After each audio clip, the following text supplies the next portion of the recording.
Přeji vám příjemný den, vážení posluchači a také diváci. Od mikrofonu vás opět zdraví Honza Šírek z ČSOB Asset Managementu. Jak víte, tento podcast bude mít pouze informační charakter, nejedná se o nabídku ani veřejnou nabídku a obsah nelze vykládat jako poskytování investičního poradenství nebo jiné investiční služby. Braňo Soták, senior analytik ze společnosti Patria. Braňo, vítej. Ahoj, ďakujem za pozvanie. Já jsem velmi rád, že opět na začátek tohoto roku si mým hostem tohoto podcastu, protože je s tebou opravdu příjemné se pobavit trošku z nadhledu, ale také trošku v detailu o tom, jaké budou ty finanční trhy, nebo spíš konkrétně ty akcie v tomto roce. Než se tomuto tématu, tomu vývoji a očekávaným predikcím budeme věnovat, rád bych se s tebou zaměřil na ten detail vlastně toho roku uplynulého, ten rok minulý 2025. Jaké sektory, jaké firmy tebe osobně překvapily, jak to hodnotíš ten rok? No, ten rok nie je asi možné hodnotiť inak než dobre. Po tom, čo sme na tých burzách videli, aj keď na jar to tak nevyzeralo. Na začiatku minulého roku vlastne to vyzeralo, že to bude rok Trumpa a do veľkej miery aj bol. Ale nakoniec vlastne po tom celnom tornáde, ktoré prišlo vlastne začiatkem dubna minulého roku, tak došlo k mohutnej renesancii AI témy. Tá už vyzerala začiatkom minulého roka trošku unavená. S tým, ako pokračoval vlastne ten investičný cyklus do výpočetných AI kapacít v rámci datacentier. No a táto rally vlastne bola ešte priživená na podzim sériou vlastne veľkých dílov medzi tými najväčšími menami vlastne v sektore. No a nakoniec vlastne AI opäť zadúpala vlastne do zeme všetko ostatné, čo na tom trhu bolo k máni. A dalo by sa povedať, že bez AI v podstate nie, že sa nedal poraziť tržný benchmark, či už sa pozrieme do Spojených štátov amerických, ale aj iných teritórií. Ja som bol napríklad veľmi prekvapený, keď sa pýtaš na to, z čoho som bol prekvapený, tak nie len z výkonu amerického trhu, ale aj niektorých trebárs rozvíjajúcich sa trhov. A keď som sa v tom vlastne hrabal trošku hlbšie, tak som zistil, že nie len Amerika, kde zhruba 3/4 nárastu indexu má na svedomí vlastne nejaká skupina AI mien, povedzme širšie definovaná než len ten Mac 7, tak trebárs v Koreji, na Tajvane alebo aj v Číne majú vlastne AI mená viac než polovičný a v prípade trebárs Koreji až takmer 90% podiel vlastne na náraste indexu za minulý rok regionálneho. Takže vlastne myslím, že minulý rok nakoniec ako z roku Trumpa bol rokom AI a táto téma zatiaľ zostáva dominantná na trhu aj na štarte vlastne nového roku, pretože tým, že AI mená od predstavenia ChatGPT výrazne outperformujú vlastne zbytok svojho trhu, keď sa pozeráme do Ameriky, ale aj ostatných trhov v zahraničí, tak momentálne vlastne tvoria už bezmála 40% tržnej váhy indexu S&P 500 a tým pádom vlastne ako aj človek, ktorý domnele kupuje diverzifikovanú sázku, treba skrze ETF na americký trh, tak sa skoro z polovice vlastne vystavuje tomu AI capexovému cyklu. Za mě velké překvapení bylo určitě vývoj finančních titulů indexu, zejména třeba v té Evropě, Evropské banky. Poviem to takto, a čo, prihrajme si polievku. Pre mňa to moc veľké prekvapenie nebolo, pretože my sme vlastne vchádzali do toho roku vlastne s dvoma predpokladmi, do toho minulého roku. Recesiu sme nejak tak odpískali na ten minulý rok vlastne ako nejakú pravdepodobnosť väčšiu, to bola jedna zásadná vec.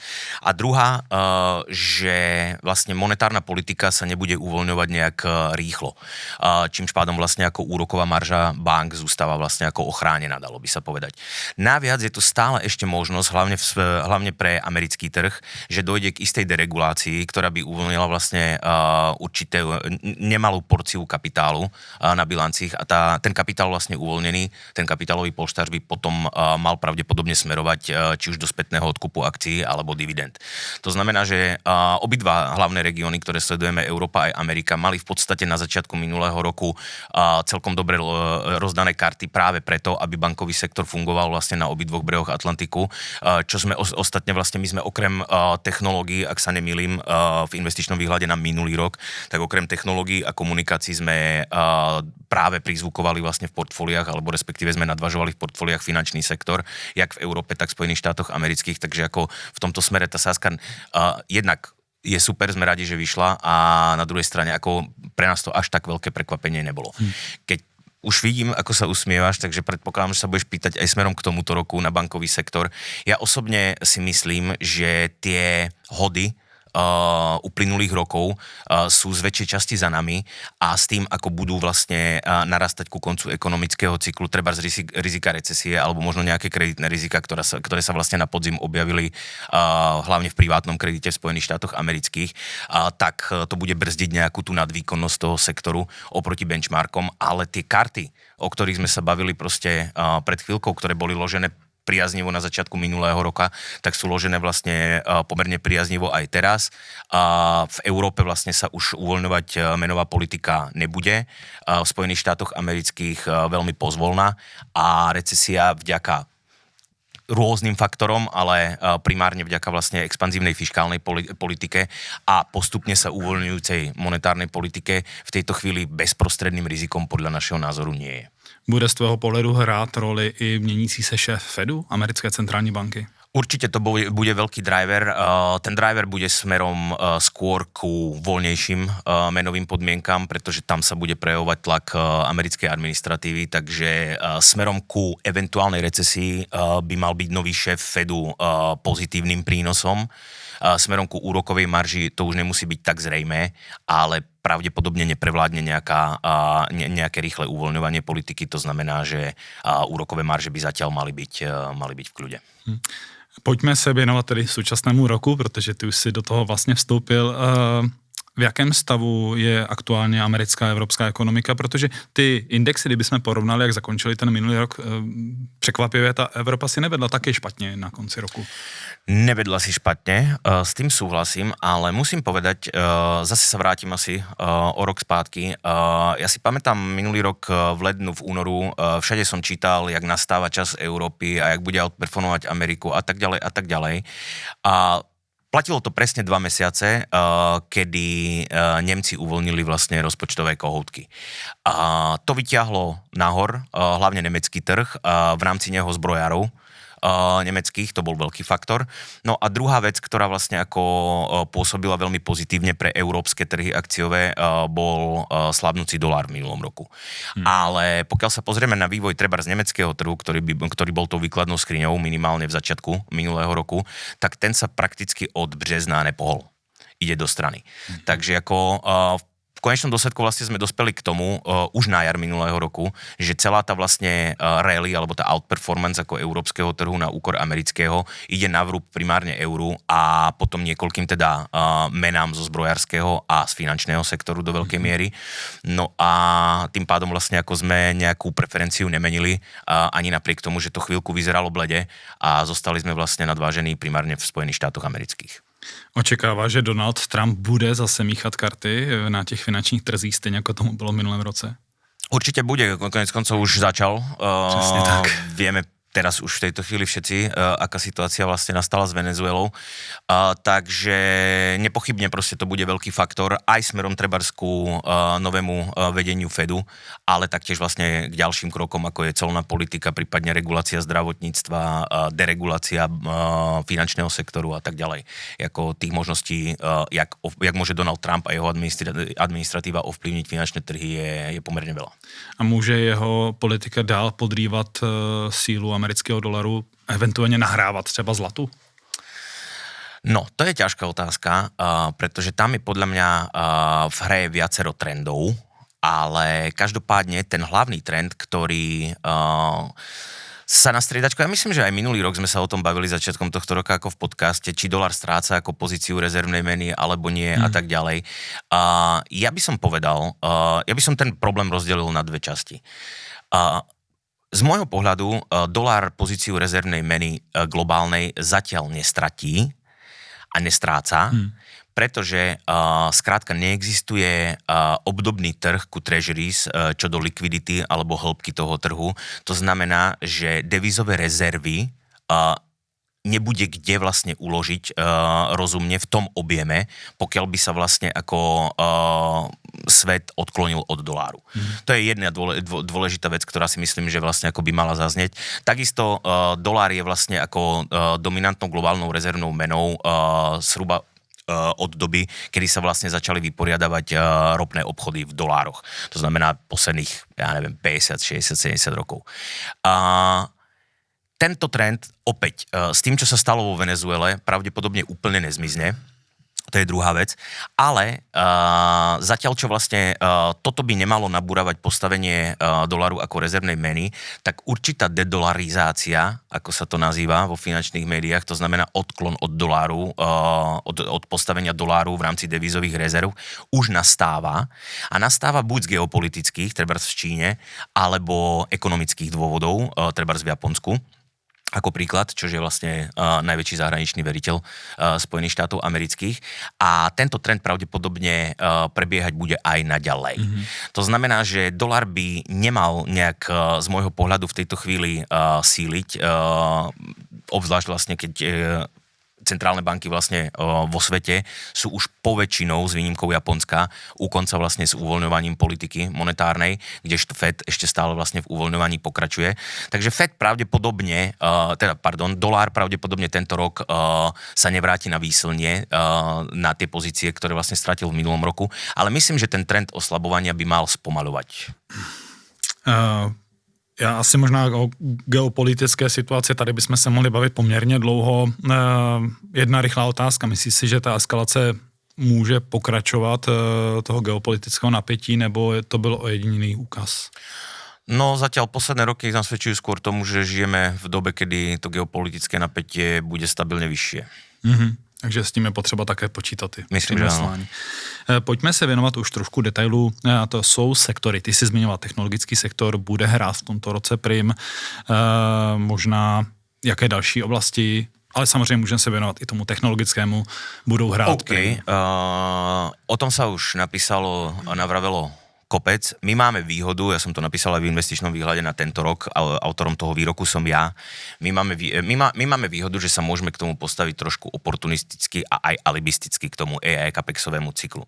Dôvod je ten, že my v rámci Patrie s klientami sme veľmi, veľmi angažovaní v polovodičovom sektore už od covidu, toto znamená dávno pred predstavením ChatGPT a máme tam vlastne ako pomerne mekučky a tlustý polštář nerealizovaných zatiaľ ziskov väčšinou. A z môjho pohľadu sa to riziko, ktoré v tom sektore je, hneď si povieme asi kde, sa dá hedžovať aj iným spôsobom ako priamým exitom z pozícií. V prípade, keď vlastne AI komplex, nazvem to tak, tvorí tak veľkú váhu vlastne na indexe, že diktuje do veľkej miery aj smerovanie vlastne celého akciového trhu.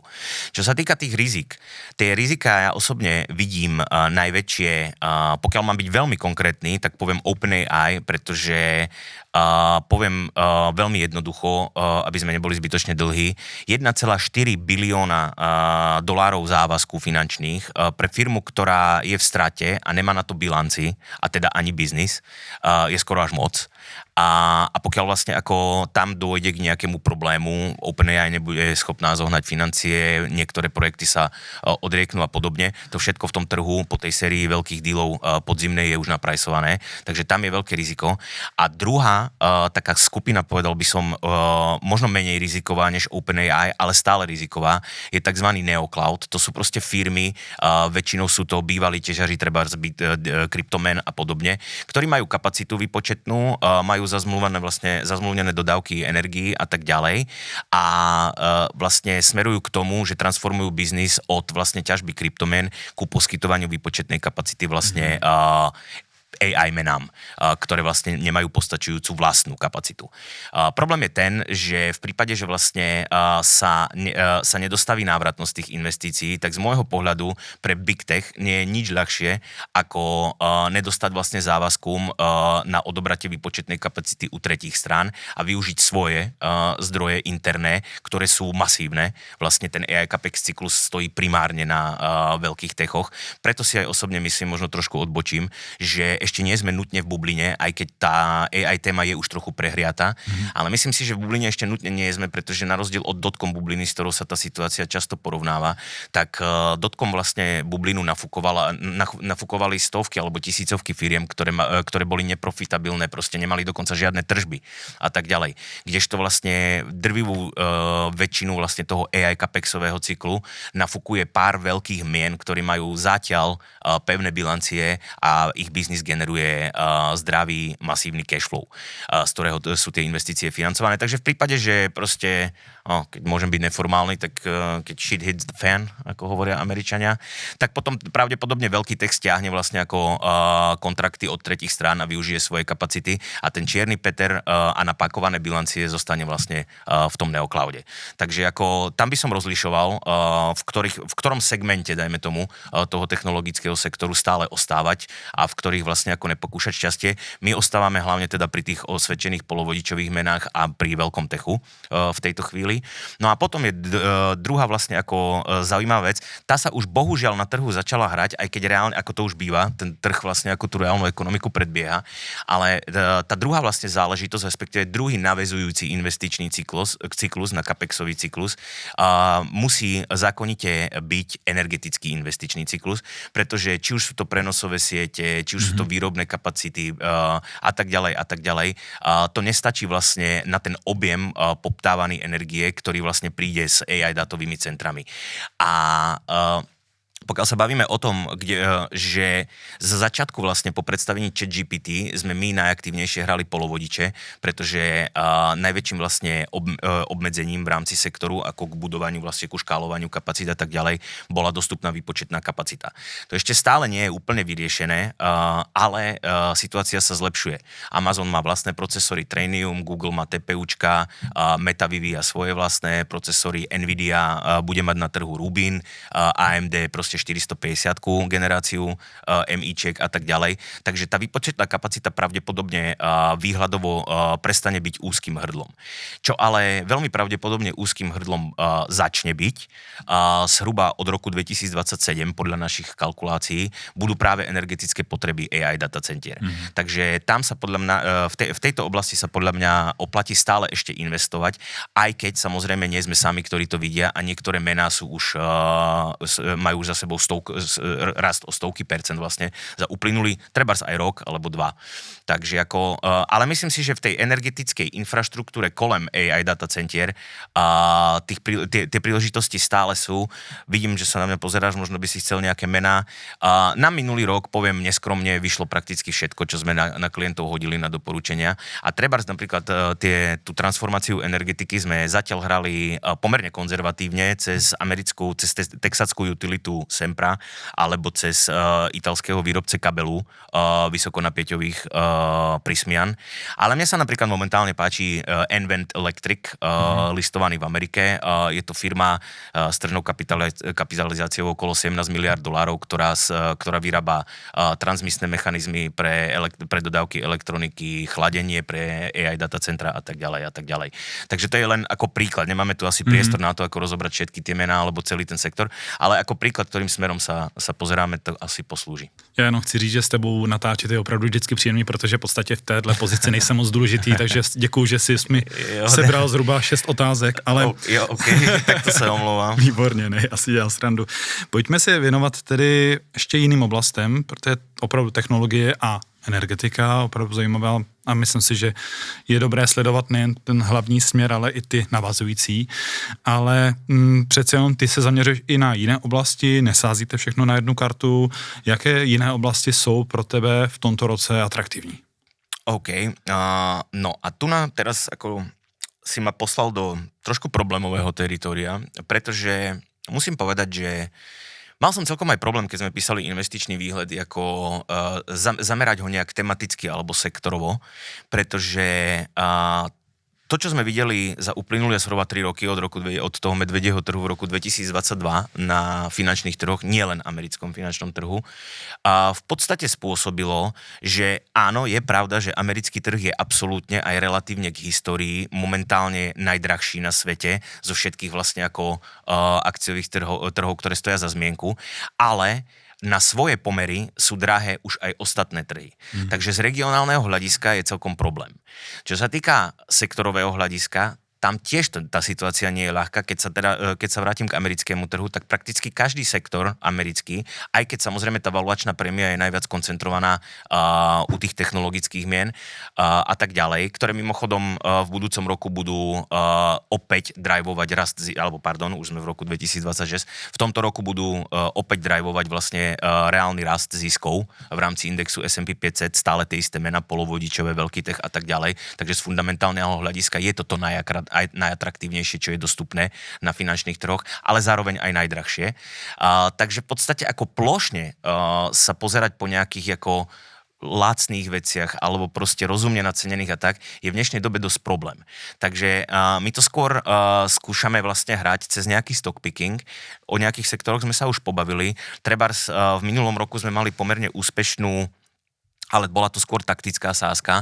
Dlho sme to nedržali, pretože ten valuačný diskont, ten gap oproti zbytku trhu sa zavrel, ale v minulom roku vlastne kvôli regulatornému hlavne tlaku a nejakým ďalším veciam, ktoré ako sú asi nad rámec toho času, ktorý máme, tak po veľkú väčšinu minulého roka vlastne až do konca leta, dalo by sa povedať do augusta, nefungoval vôbec zdravotný sektor v Amerike. A čo sa zmenilo? Vlastne ani nie tak z fundamentálneho dôvodu, ako z toho, že vlastne už sme došli na extrém. Ten diskont bol vlastne valuačný, relatívne k S&P 500 na zdravotníctve americkom bol najväčší v histórii niekedy minulého roku v lete. Takže takticky sme si zahrali s klientami zdravotníctvo americké, ktoré ale zafungovalo veľmi dobre. Potom, jak sa vlastne na podzim začalo pochybovať o tých díloch, či dôjdu naplnenia a tak ďalej v AI, tak začal trh trochu rotovať a treba zdravotníctvo natiahlo časť peňazí ako časť investíc, ktoré vlastne opustili AI. Takže ten valuačný diskont sa do veľkej miery zavrel a opäť nemáme proste ako sektor, že by sme mohli povedať úplne, že jo, to je to práve orechové. Na druhej strane sú tam mená ako United Health trebárs, alebo ja neviem, Intuitive Surgical a proste určite by sme našli ďalšie. Regeneron Pharmaceutical sme veľmi ako úspešne zahrali na podzim vlastne s klientami. Takže ako sú tam stále mená v tom zdravotníctve, ktoré sa hrať dajú, ale opäť je to skôr asi o tom stock pickingu. No a keď sa bavíme o stock pickingu, tak ja mám akože veľmi divokých favoritov na tento rok, ale k tomu možno až nakoniec, ešte možno k tomu zlatu. To zlato, alebo obecne na trhu momentálne tým, že je drahé všetko klasické, asset klasy, jediná vlastne, ktorá sa nejaví ako drahá, sú bondy, ale vzhľadom na to, jak funguje fiškálna politika momentálne v rozvinutých ekonomikách, tak vlastne ani tie bondy nevyzerajú až tak atraktívne, aj keď majú stále pomerne atraktívne výnosy, tak stále nevyzerajú vlastne tak atraktívne, že by vlastne ako som ich rád využil ako nejaké zaistenie proti prepadom na akciových trhoch. Takže kto drží investície v dolároch, tak má asi implicitnú výhodu toho, že keby fakt na svete prišiel veľký problém od niekiaľ, tak veľmi pravdepodobne sa dolár vráti vlastne do pozície bezpečného prístavu, pretože kopec, vlastne väčšina globálnych finančných záväzkov je denominovaná v dolároch, tým pádom vlastne ako dlžníci budú zháňať primárne dolár, pokiaľ by ten problém bol fakt veľký. Takže ako myslím si, že ani tam nenájdeme šťastie, ale pokiaľ sa bavíme o expanzívnej fiškálnej politike a progresívne uvoľnenejšej monetárnej politike, tak skôr by som hedžoval inflačné riziko, než riziko recesie. A to sa dá urobiť buď cez aktíva, trebárs akcie, ktoré generujú reálny cash flow, alebo cez reálne aktíva. Tam sa asi dostávame teda potom ku komoditám, ktoré mimochodom začiatkom tohto roka fungujú výborne.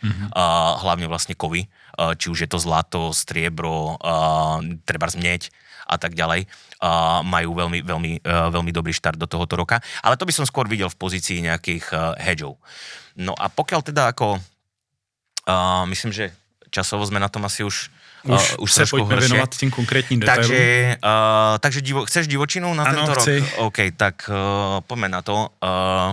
Navezuje to opäť vlastne logicky na ten energetický investičný cyklus, ktorý bude zase navezovať na ten AI capexový cyklus. Pretože tie energetické potreby sú tak veľké momentálne projektovaných vlastne datacentier, že vlastne sa dostávajú do popredia ako v rámci špekulácií trebárs aj také veci ako malé modulárne jadrové reaktory a podobne, ktoré ja osobne teda si myslím, že sú až hudbou ďalšej dekády. Do konca tejto dekády by mal byť tým kritickým zdrojom, ktorý by obstaral vlastne tú marginálnu poptávku po energii, s najväčšou pravdepodobnosťou klasická paroplynová elektráreň, pretože má proste nejaké parametre, čo do flexibility a tak ďalej výkonu, ktoré vlastne umožňujú práve napájať veľmi rozumne AI datacentra. Ale v tejto chvíli je ten projektovaný gap vlastne medzi výrobnou kapacitou a odberom elektrickej energie tak veľký, že či už Elon Musk, alebo šéf Google Sundar Pichai, alebo Jeff Bezos z Amazonu. Sú to proste veľké mená v tom biznise, v popredí toho biznisu, ktoré už s vážnou tvárou vlastne rozprávajú o potrebe umiestniť datové centra na orbitu. Znie to ako science fiction, vidím to na tebe, ale vlastne to dáva dobrú logiku, pretože na tej orbite stačí de facto nejaký efektívny systém izolácie alebo radiátorov proste, ktorý by oddelil k slnci privrátenú stranu a odvrátenú stranu, pretože vlastne ty môžeš na privrátenú stranu k slnku umiestniť vlastne solárne panely, ktoré fungujú ďaleko efektívnejšie ako na Zemi v tom kozme a 24 hodín denne. A na tú vlastne tienistú stranu, ten teplotný gradient je tam obrovský, môžeš umiestniť samotnú vlastne tú výpočetnú kapacitu a nepotrebuješ chladenie. V tomto smere je veľmi zaujímavá myšlienka od Jensena Huanga, šéfa NVIDIA, ktorý vlastne uviedol, a teraz neberte ma úplne za slovo, ako neviem, či to bol na 1 gigawatt inštalovaného výkonu, alebo na akú kapacitu, ale zapamätal som si to číslo. Dajme tomu, že to bol 1 gigawatt inštalovanej kapacity výpočetnej. Huang uviedol, že ten 1 gigawatt inštalovanej kapacity so vším kolem, s chladením, s elektrickými dodávkami a tak ďalej, generátormi, váži zhruba 2 tony. Ale zhruba iba 10% z toho je samotná tá výpočetná kapacita, server, regály a tak ďalej. A to už potom proste vyzerá úplne inak, ako vyniesť na orbitu 200 kg ako 2 tony. No a pokiaľ teda sa bavíme o tom, že tohle nie je science fiction, ale že o tom špičky rozprávajú a že možno sa toho fakt dočkáme ako v dohľadnej budúcnosti, že by vznikali distribuované AI datacentra na orbite, no tak potom tu máme samozrejme jednu firmu, ktorá napadne každého, SpaceX, ale vzhľadom na to, že SpaceX donedávna sa ani nehovorilo o primárnej emisii, začalo sa vlastne to spomínať až ku koncu minulého roku, tak ja som si našiel teda iný vehicle, cez ktorý síce sa to dá zahrať ako tento trend, pokiaľ tomu človek verí. No a my už nejakú dobu teda to komunikujeme na klientov. Firma sa volá Rocket Lab,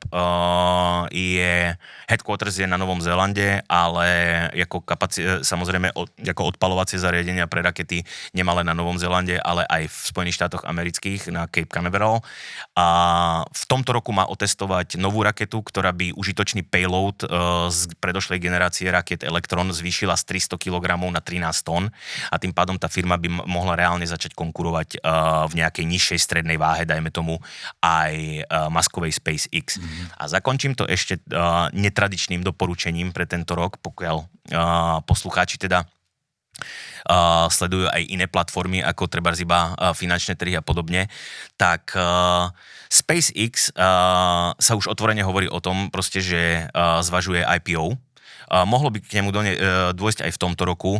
Veľmi pravdepodobne bude to IPO násobne preupsané, to znamená, že tá cena bude vysoká a pravdepodobne ešte vyletí. Bežný retail sa k tomu nedostane, ale pokiaľ by si niekto z poslucháčov chcel týmto smerom vsadiť už teraz, tak mám celkom dobrú sázku pre poslucháčov, pretože momentálne sa na Polymarkete dá vsádzať na to, s akým tikrom bude SpaceX obchodovať. A pokiaľ sa nad tým zamyslíte, Starship, Starbase, všetko je Star, Starlink, konec koncov, tak je slušná šanca, že ten ticker bude Star.